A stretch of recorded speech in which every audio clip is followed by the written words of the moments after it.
What's up, guys? ALT Insider here, coming to you with another video about GSA Super Mario Maker 2.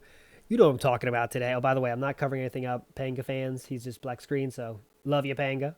Just had a big video up there, so it's not just my stupid face. But anyways, this Saturday, Battle of the Titans, 6 p.m. Eastern Standard Time. You know what's coming. The Beast coming up against LilKirbs14. Both of these men are 7-0 matches. Both of these men are 21-0 in races, which is just unfathomable. I mean, I don't think that number is being talked about enough in terms of the improbability of that happening. The level of domination to make that possible is insane, and also involves some, like, them playing the right matchups. Stuff like there's involved to get 21-0. And that's just insane. Think about other sports, right? 21 wins in a row is just something that does not happen, no matter how much the one team is dominating. It's extremely rare because it's a rare thing in sports to win that many times in a row. And it's just going to be fun to see these guys go at it head to head. You know, it's going to be cool. I won't go too many numbers here today, but I want to say the average clear rate is average clear difference between these two players per 50 minutes.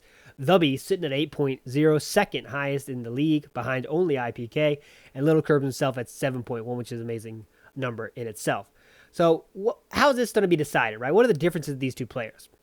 Actually, these players are pretty similar. I know LilKirbs has the reputation of being the most aggressive skipper we have, and I think it probably is true, but I think the Beast is right there. Some people, I don't think the Beast gets enough, I don't know if the word is credit, but he is very aggressive himself, and that's how you're supposed to play this format. That's what this format is based on, is the finding levels to beat. Every 15 minutes is a puzzle you got to solve, and the puzzle you got to solve is getting as many clears as you can. It's not about the most skill shown, it's about getting the most clears you can. However, what makes these players and why they're top of the list is because they do have the skill to pass levels the first time through, which is the big difference here in terms of the standings. I mean, that's really what separates players, is the amount of times they can get a level the first time through and beat it. So yeah, it's just going to be fun. In terms of what I want to see, I don't want to go to overtime, because overtime is still kind of something. I wish the rules would be changed a little bit at overtime, because it's just not perfect yet. Sometimes the players aren't sure, are we in overtime, and then they start trying and stuff. And we've had some hype moments in overtime, don't get me wrong. I hope it doesn't go to overtime, though. I hope it goes 3 games, no doubt about that. And I hope we get to see one of these hype decisions, right?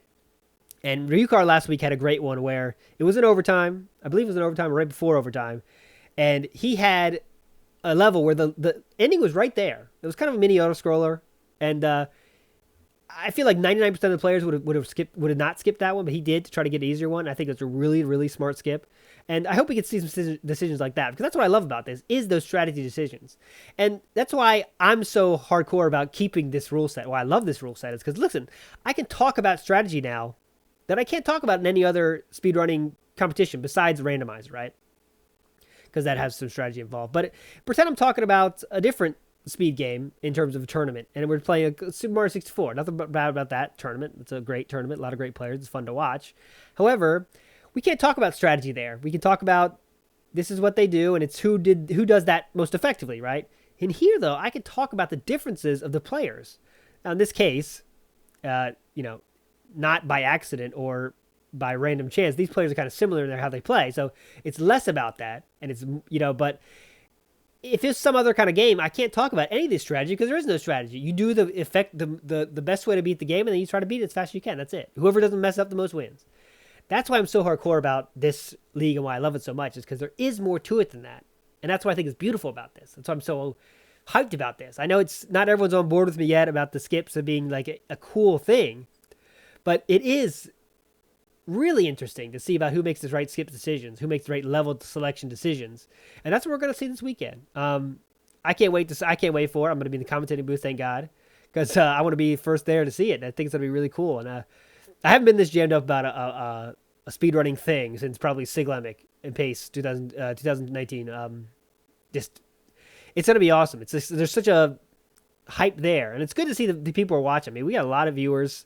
Every week, insane viewership. YouTube's popping off, and yeah, this is gonna be good. But I hope the turnout's great. I hope we get a good match. I mean, we know these players are gonna get high clears. It's gonna be about 7. It's gonna be about 8. And it's gonna come down to a hype decision, and that we can hopefully educate people and say this is why these players have these high clears. It's not just because they're some of the best players, which they are. It's also about they're the best players, and they also use the most effective strategy, which is a huge part of it.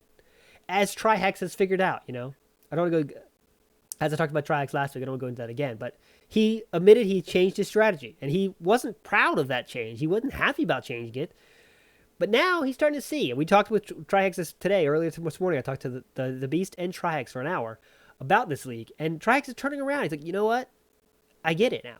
You know, there is a strategy to it, and as we've seen, you know, it's just the people that have figured out the format and are playing it the way that it's obviously is effectively played are at the top of the leaderboard. And I hope more people at the bottom of the leaderboard are starting to get on the train, you know? There's no need to stick around with levels and show how good you are. We know how good you are. You can beat expert levels that you know, most of the population has difficulty doing it, definitely as fast as all 24 people in this league. But it's about solving the puzzle that is put in front of you. And that puzzle is getting as many clears as you can in 15 seconds. So I can't wait for it. I can't say anything else. Get ready for some hype. I can't wait for it. And yeah, thanks for watching. Next week, I think I'm going to have a video. I was going to do it this weekend, but not in time yet. Kind of put some numbers behind to prove that RNG is such a little part of this league. But I can't wait for that one because I know there's still a lot of RNG truthers out there that I still got to convince. And maybe I won't be able to convince ever, but I'm having a lot of fun. Hopefully you are too. And yeah, stay hype, and I'll see you for all the matches this weekend. But of course, the premiere Saturday at 6 p.m. with the Beast facing off against LilKirbs13. LilKirbs14. So see you there. Stay hype.